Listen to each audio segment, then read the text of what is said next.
Good morning. I am so honored and excited to have internationally acclaimed speaker. And I am really confident saying that and I can't wait for you to talk about that, but also TEDx speaker and really international expert on humor and leadership, Karyn Buxman. Welcome. Woohoo! Thank you, Sheryl.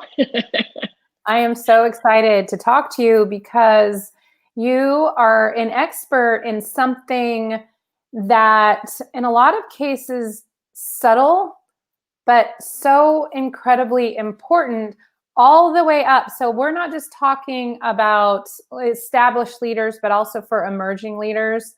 But if we want to speak up and be heard and have the impact that we're not just that we're capable of having, but that we're really called to have, then strategic humor is a vital piece of the puzzle. And I'm so excited that you're going to share some tips on that today.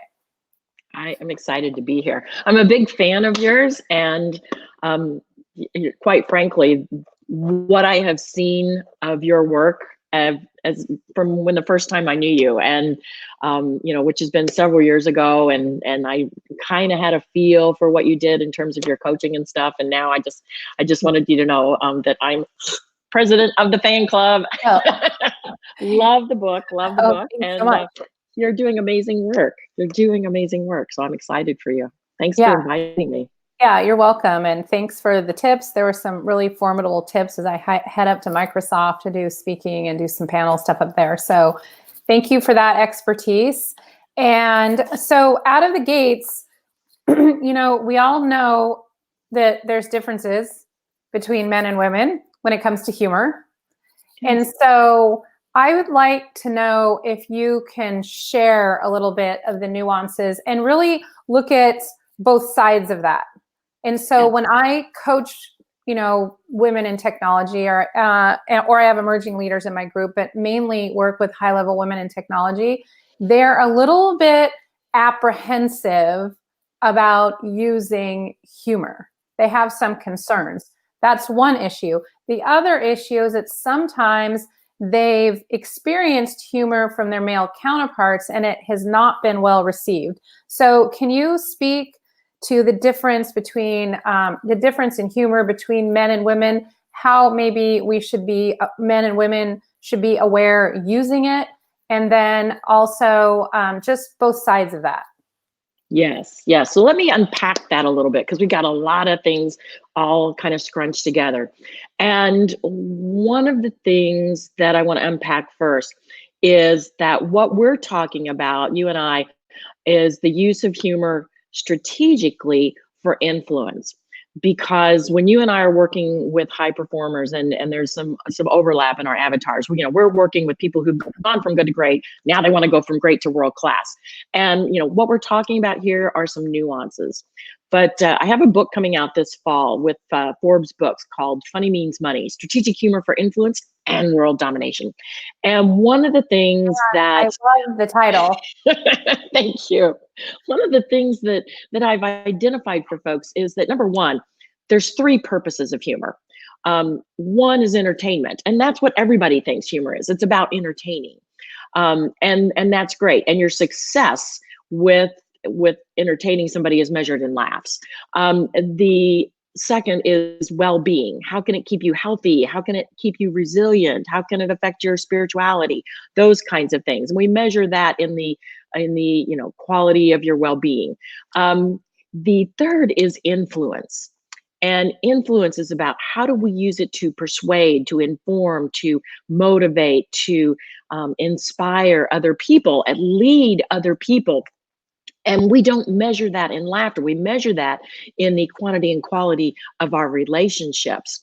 And so when I'm working, whether it's on a stage of 10,000 plus or whether I'm coaching one-on-one, one of the things that we look at is, how do you use humor intentionally to influence others? And I identified 7 key factors, 7 building blocks to effective humor in terms of influence. And when you get these 7 right, when you understand them, when you grasp them, when you embrace them, woohoo, man, you crush it. But if you miss any of those, a little or a lot. It can be anything from a misfire to a nuclear blow up in your face. I've witnessed one of those before. I have too. And a lot of this has been learned from personal experience.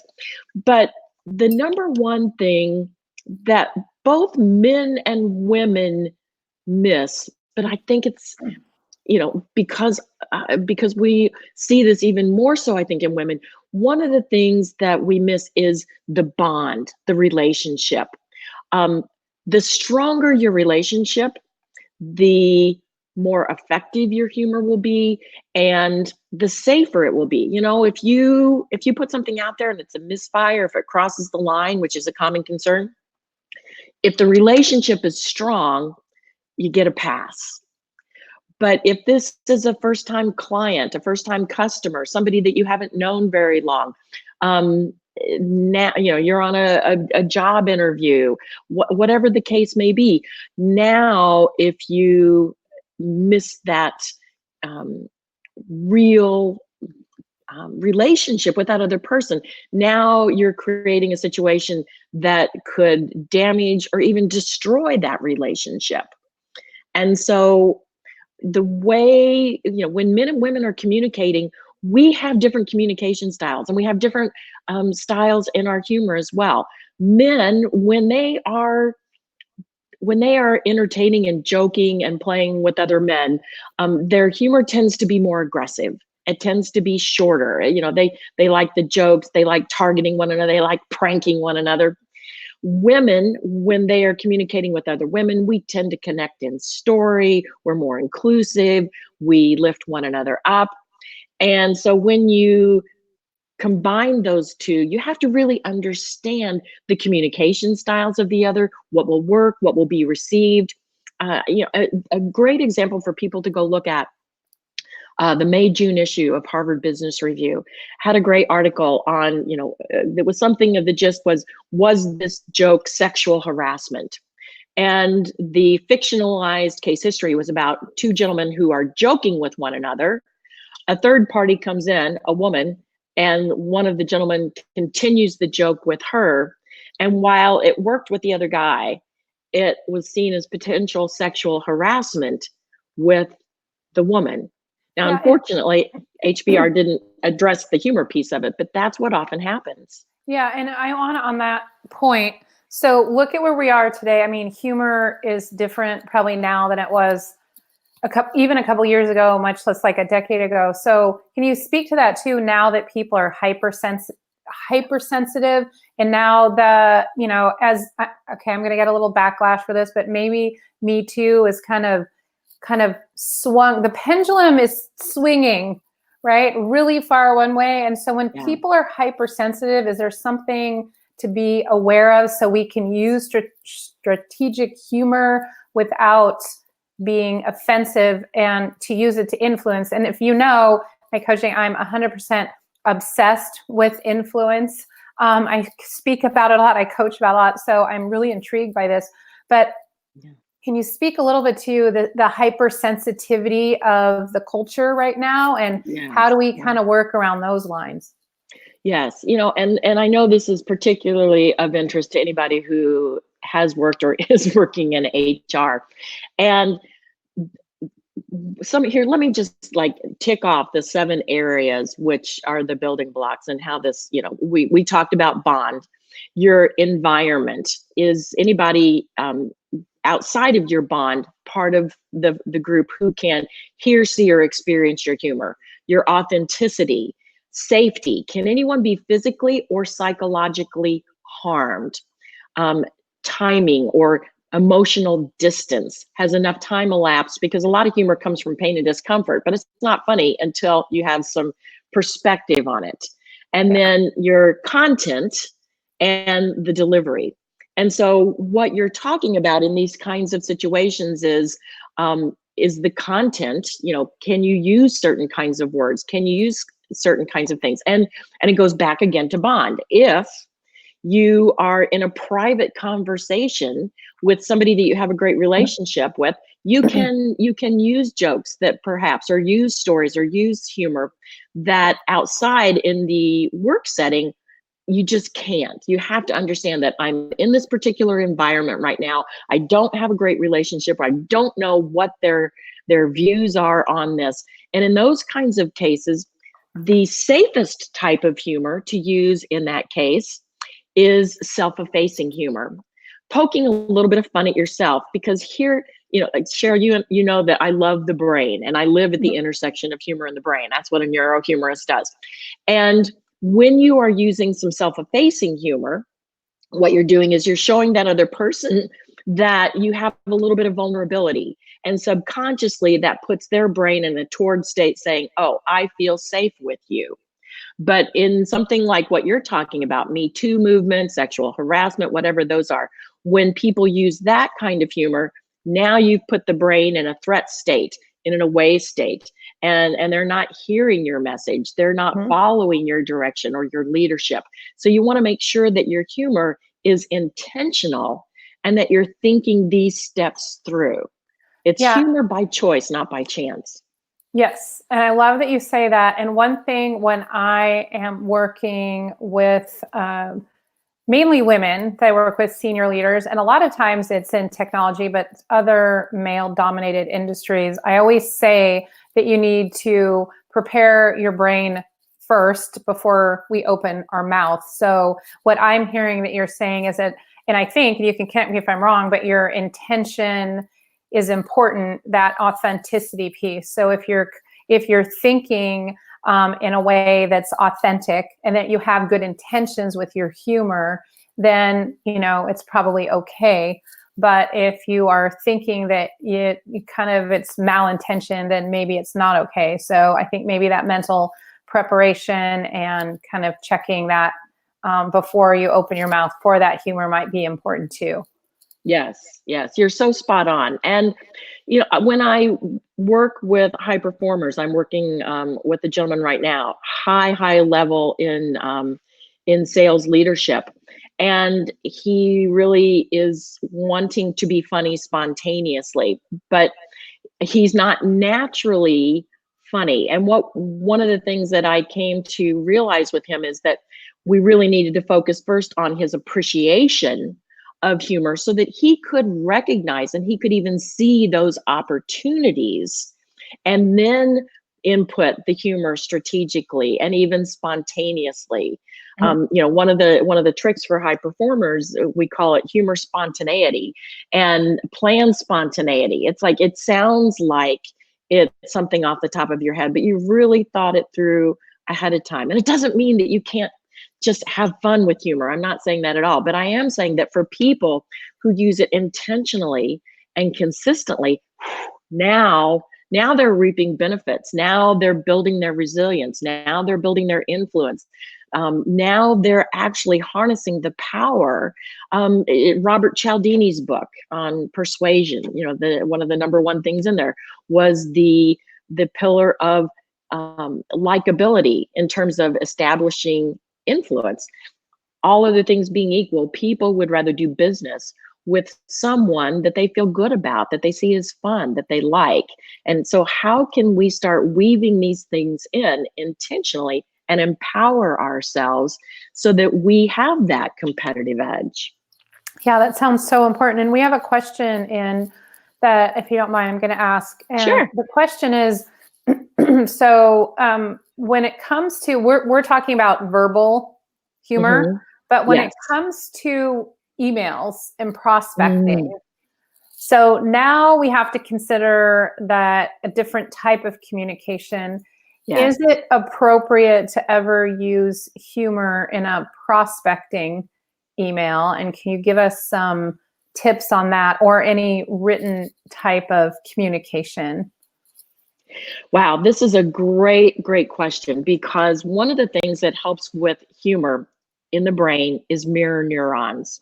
And so my brain, when I see you smile, it makes me feel good. I smile and I can understand your intention.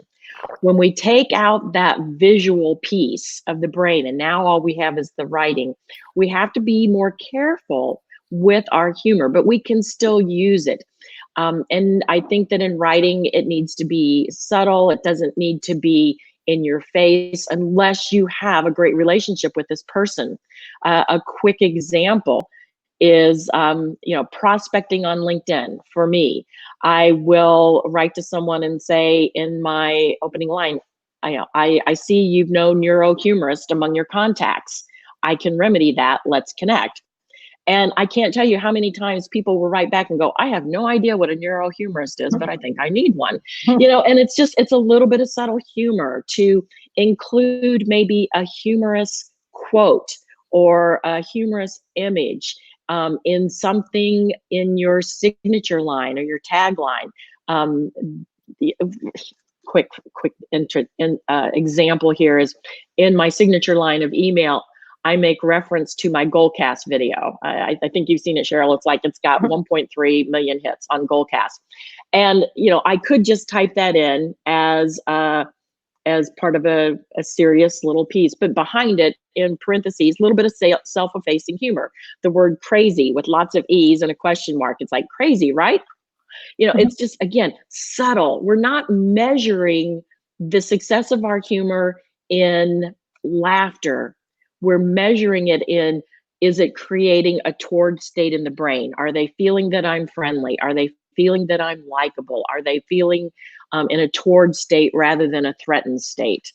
And so these kinds of things are what I love to walk people through, whether it's on your website, whether it's on your email, whether it's in your one sheets or marketing materials. There's lots of ways to subtly weave it in without being in your face. Yeah. So what I'm hearing, it's definitely appropriate, not just verbal, but in written. We maybe have to be a little bit more mindful, more cautious. Yeah. A little more cautious. Okay. And what about, well, two things. First of all, from what I've seen in the organizations that I've worked with and the leaders that I work with, when they can get their mindset engaged, and when they have pure intentions, and when they are very authentic, and they learn how to influence and use humor strategically, then people seem to work a lot harder for people that they like. I know that sounds very pedestrian. Yes.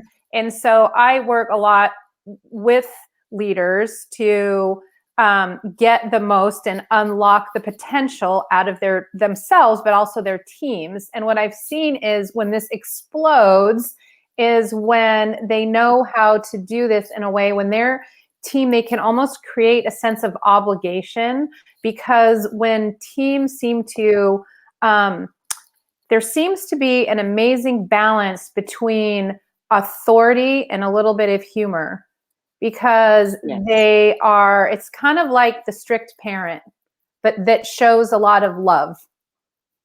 Right. And that seems really, really important. So it seems to really get this down is important for in written and verbal communication. And I have another question for, if you don't mind. There might be some people listening going, well, I'm not really funny. What if I'm not taken seriously if I try to use humor? Or what if I'm a guy, or what if, it doesn't matter if you're a man or woman, but what if they're worried of offending someone, especially if they've kind of stuck their toe and tried humor and it hasn't been well received? So what would you say to those people that are, Karyn, I think what you're saying is really interesting. I know some people do it well, but I'm not sure if I could go there. Well, a lot of times when I'm working with high performers, particularly one-on-one, one of the things they will often say is, but what if I'm not funny?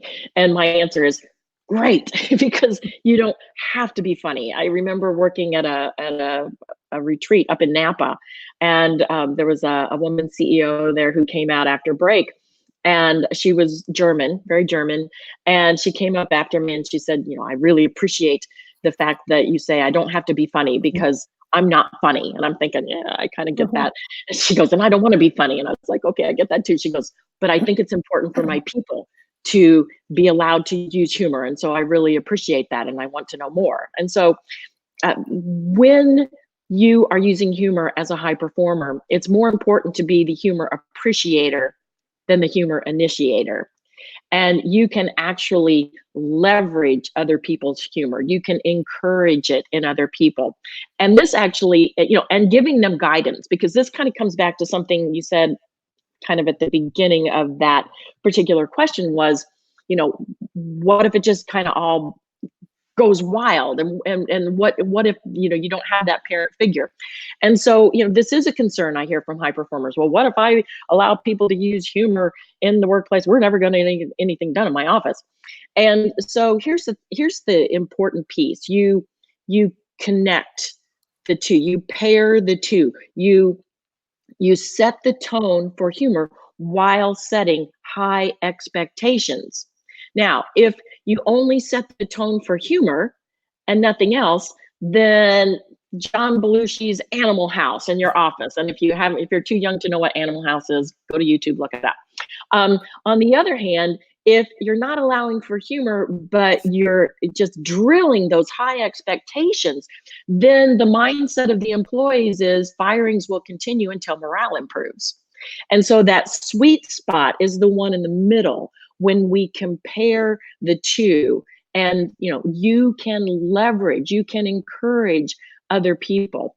Can I give you an example of something of this? Actually, there's a digital software company in New York City, and the CEO had reached this level of high performance, and the business is going as well as he felt that it probably would, and he'd kind of reached a plateau, doing well.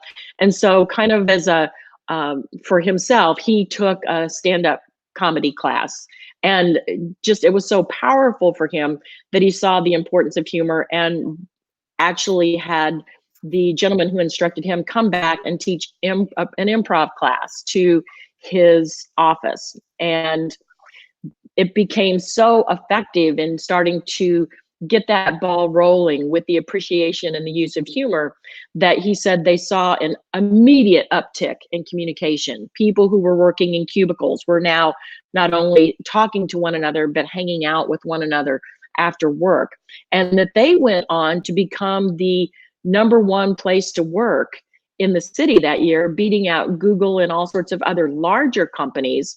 And that it retained their employees. It actually blew up the list of people who wanted to work there, because they were wanting to recruit all their friends, particularly millennials.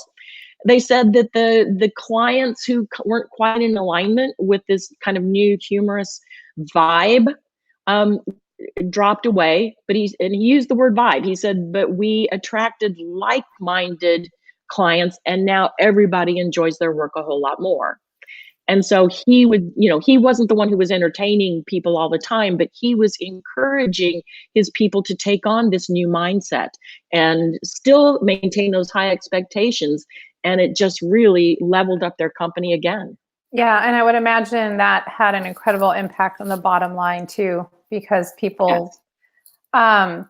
So I wanted to ask you too, along the lines of the last question of, well, what if this humor thing isn't for me? Maybe the people that see the value, but they're still a little unsure. When we were getting ready for the call, we talked a little bit about Steve Jobs. So can you take a minute or so to share that story, because it might help people lock in and say, okay, well, maybe I can do this. It's interesting because a lot of people, we see Steve Jobs, the pictures of Steve Jobs, and he was an intense person. And most people did not think of him as somebody who was gregarious and funny or whatever. But there's a couple of great instances where he really portrays somebody who grasped the importance of strategic humor. One of them was when he launched the iPhone. And in this launch, those of us who are nerdy about this kind of strategic humor, they went back and dissected it, and they found that in his, really intense, serious message, but it wasn't necessarily delivered so seriously. He was getting about 6 LPMs, and Sheryl, that's the nerd geek term for laughs per minute. And he's getting this laughter, and he knew this is 6 LPMs is what you would get for an amateur stand-up comedian. And yet he knew the importance of engaging. He prepared, he planned spontaneity, he planted certain kinds of lines. He was a genius. And another piece that I hadn't shared with you, but for your viewers to go back and look at, was the way Steve Jobs responded to an insult after he had just come off of being out of work for 10 years, returning to Apple after a 10-year hiatus back in 1997. And as he's coming on board and addressing the audience, there's a heckler in the audience. And he took a pause, he took a breath, and then he responded with humor. And he did it just very subtly, very masterfully. And it just said, you can please some of the people some of the time, but, and the audience starts to laugh. He endears them, they're on his side. And then he continues down and seriously addresses the situation. And that's a whole nother technique that you and I can talk about at a later time, when you're addressing that hostile question and responding with humor.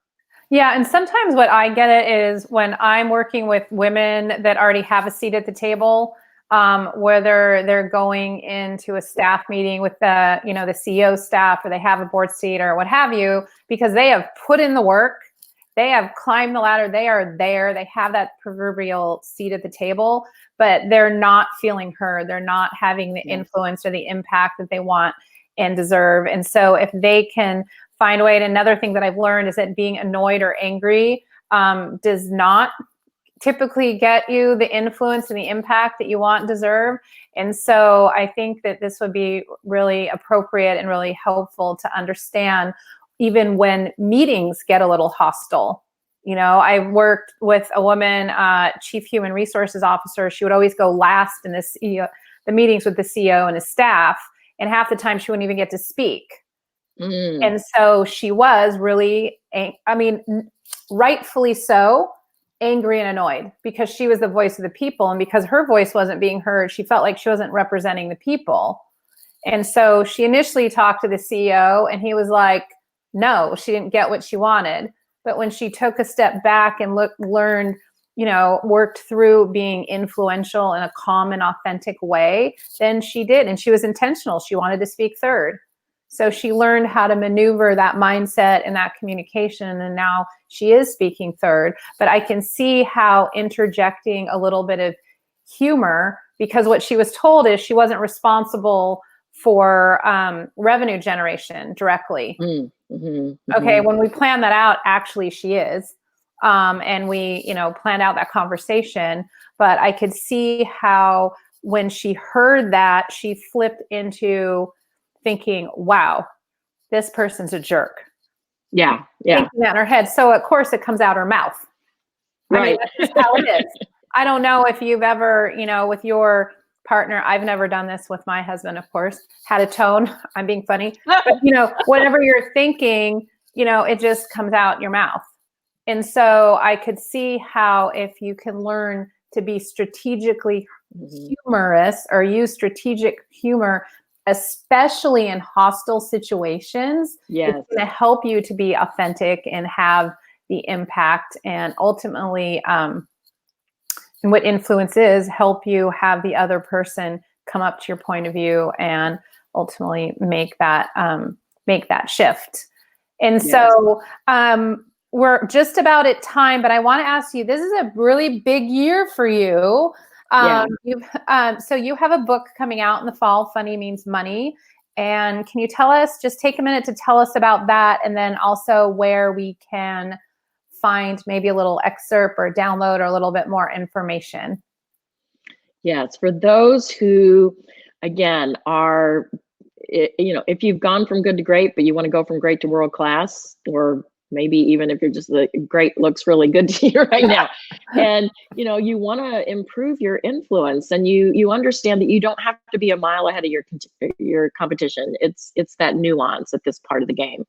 Then this is something that I think would be helpful for you to consider. And Funny Means Money, Strategic Humor for Influence and World Domination will be coming out with Forbes books this fall. But if you'd like a sneak peek at a sample of the book, that can be found on the page Humor for Me, HUMORFORME.com. And there you'll be able to download a sample of the book. And I think you'll find it very helpful. And, you know, if you are up for it, then we will continue to send you periodically prizes of unspeakable value and keep you updated on the book when it comes out and where you can find it. So awesome. I am all about world domination for heart-centered leaders. So if I can help you, you can find me here on LinkedIn. You can send me a direct message or go to SherylKline.com. I want to make some of this content real for you and answer any questions. Or if you want a transcript of the show, we will be recording the video and also putting together transcripts. You can reach out to me directly. And if this strategic humor you think is a way to get weaponized, because I'm all about I'm kind of crossing a line talking about this, and hopefully it won't offend anyone, but world domination and weaponizing people, but the right people, heart-centered leaders. So if I can help or serve you in any way, or if what you have heard from Karyn, you're like, yes, this is a tool that I need in my tool belt, I would highly recommend that you either reach out to me at SherylKline.com or go ahead and get this download preview of Karyn's book, Funny Means Money, that will be coming out with Forbes books. And you can do that at humorforme.com. Thank you, the amazing Karyn Buxman. I so appreciate your time and all these gold nuggets that you have left with everyone, me included, and put me on your, I know you've been really generous with my book and really talking about Zoned In a lot. Oh, and there it is. And really using it because, and yeah. And so thank you so much. And so I think it might be a good combination, because for people that are maybe like, I don't know about, like, I see the value, I want to do it, but maybe I'm a little worried or nervous. So laying that foundation, getting zoned in while you prepare yourself to use strategic humor, that might actually be a good marriage in that. So I think we have future conversations to be had.